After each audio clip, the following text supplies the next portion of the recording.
Oke, Assalamualaikum warahmatullahi wabarakatuh. Good afternoon, everyone. Today, my groups, we are from Group 7. We would like to present our discussion about barriers to intercultural communication that we refuse from its journals or articles. And these are the members of the groups. There are myself, Said Girfan Maesa, Lian Farhan Habibi, Zalianti, Dina Lestari, and Safila Zelvi Afrianti. Okay, the first article will be presented by me. This was an article that I found um, from a writers that was from Korea that has recently passed away. This article explores the challenges to effective intercultural communication, including preconceived ideas or prejudice that can hinder communication. The authors discuss the importance of recognizing these barriers and encourage us to consider our position and our positioning of others critically.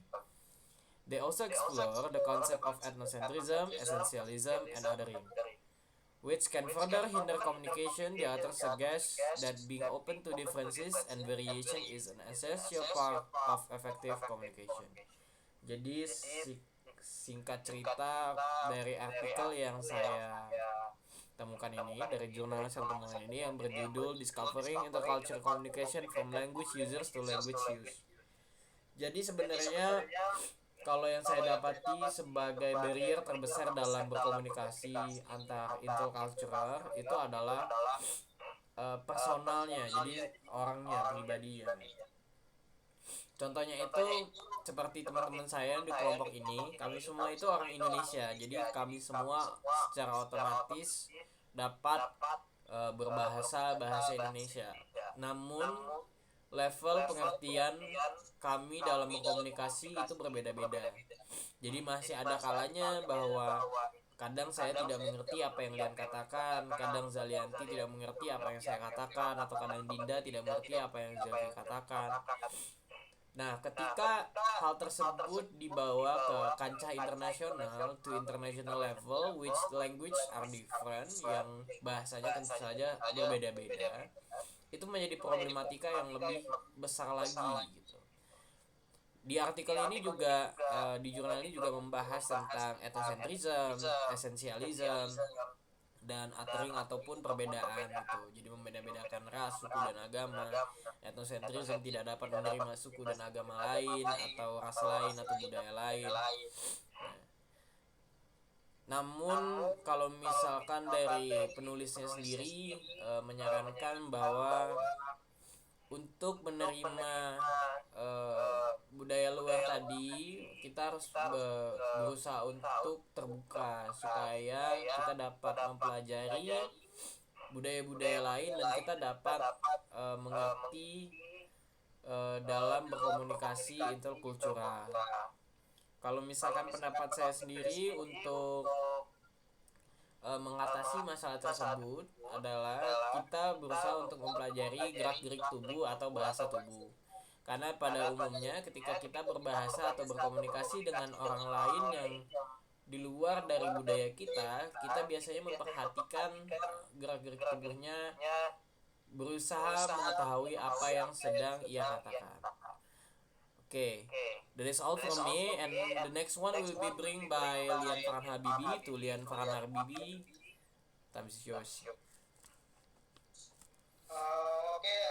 Good afternoon, everyone. I will continue presentation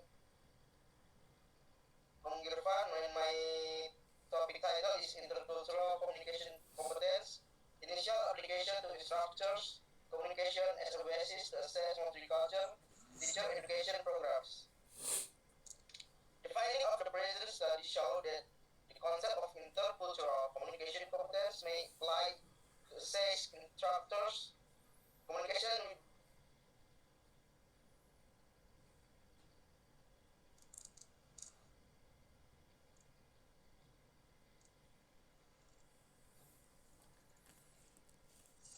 Okay, mate. such an evaluation of current practice is more systematic than previous attempt to assess the outcomes of multicultural teacher education programs. Nah, maksud dari artikel ini tuh sebagai menunjukkan bahwa kompetensi komunikasi antar budaya dapat diterapkan untuk menilai komunikasi instruktur dengan populasi siswa yang beragam. Menilai komunikasi instruktur dengan cara ini akan memungkinkan peneliti untuk mengidentifikasi keberhasilan praktis kelas saat ini dan evaluasi praktik saat ini lebih koheren dan sistematis dibandingkan upaya sebelumnya untuk menilai hasil program pendidikan guru multikultural. The next presentation will be continued by Zalianti.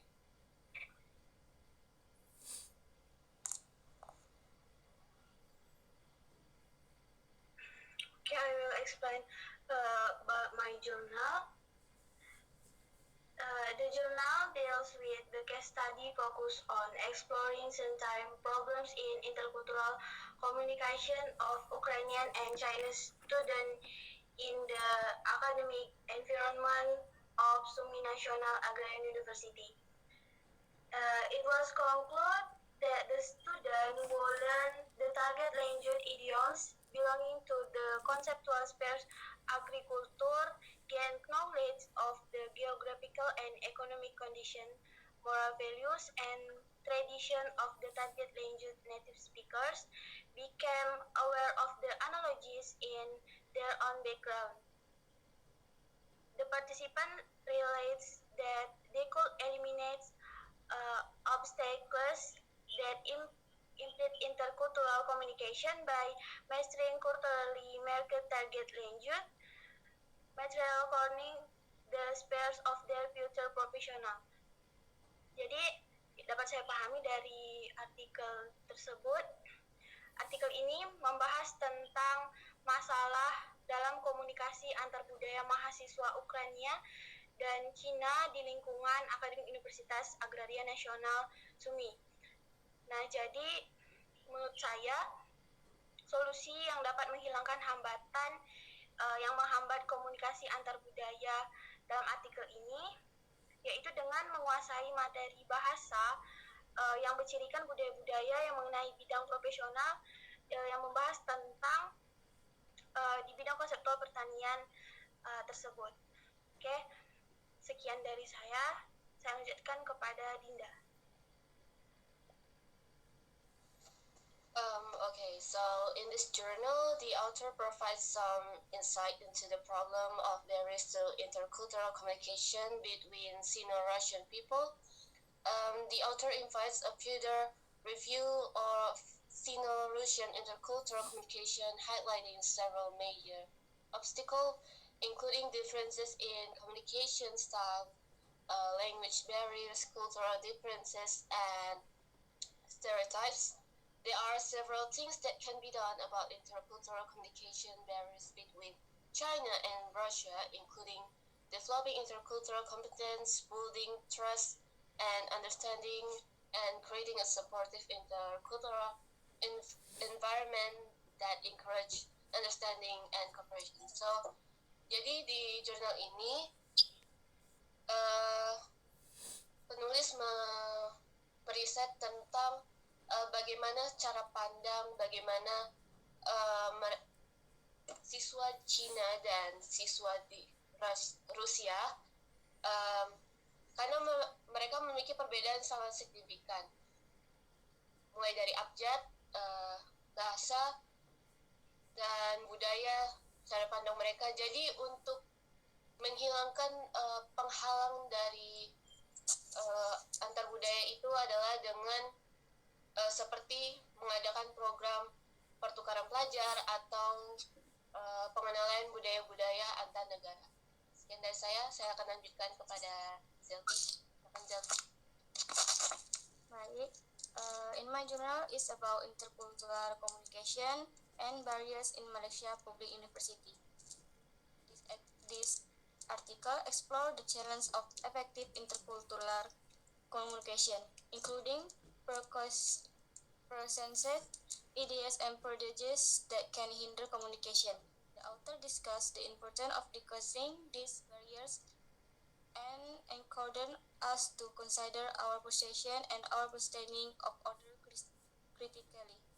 They also explore the concept of ethnorism, essentialism, and othering, which can further hinder communication.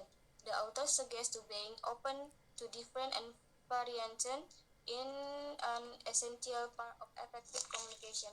Jadi dari artikel yang saya baca ini tentang permasalahan mahasiswa Malaysia dengan mahasiswa lainnya yang berada budaya yang berbeda. Contohnya itu dari Malaysia dan Indonesia.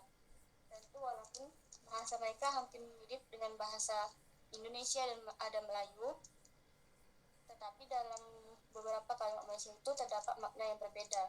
Karena makna itulah membuat beberapa salah paham ketika mereka melakukan komunikasi. Contoh, dalam bahasa kita budak itu adalah anak-anak, tapi bagi orang Malaysia budak itu adalah pembantu dan atau babu. Seperti itulah bahasa kasarnya. Kalau misalnya kita ketemu anak-anak, kita bilang, ada budak-budak. Tapi yang didengar oleh orang Malaysia itu, itu ada pembantu, ada babu. Jadi karena kesalahpahaman dalam komunikasi, hal itulah yang membuat menjadi hambatan dalam komunikasi. Solusi untuk melakukannya ya tentu dengan saling memahami dan belajar budaya masing-masing. Terlebih bahwa komunikasi itu harus adalah hal yang utama. Jadi sekian dari saya alihkan kepada moderator. Oke, baiklah. Sekian dari presentasi kami. That is all for our presentation today. Maybe if there is some questions or suggestion about the review of our journals or our presentation overall, you can personal message each of us, or you can send it via group chat on the class group. And that is all. Terlebih dan kurangnya kami mohon maaf. Wabillahi taufiq wal hidayah. Wassalamualaikum warahmatullahi wabarakatuh. Good afternoon.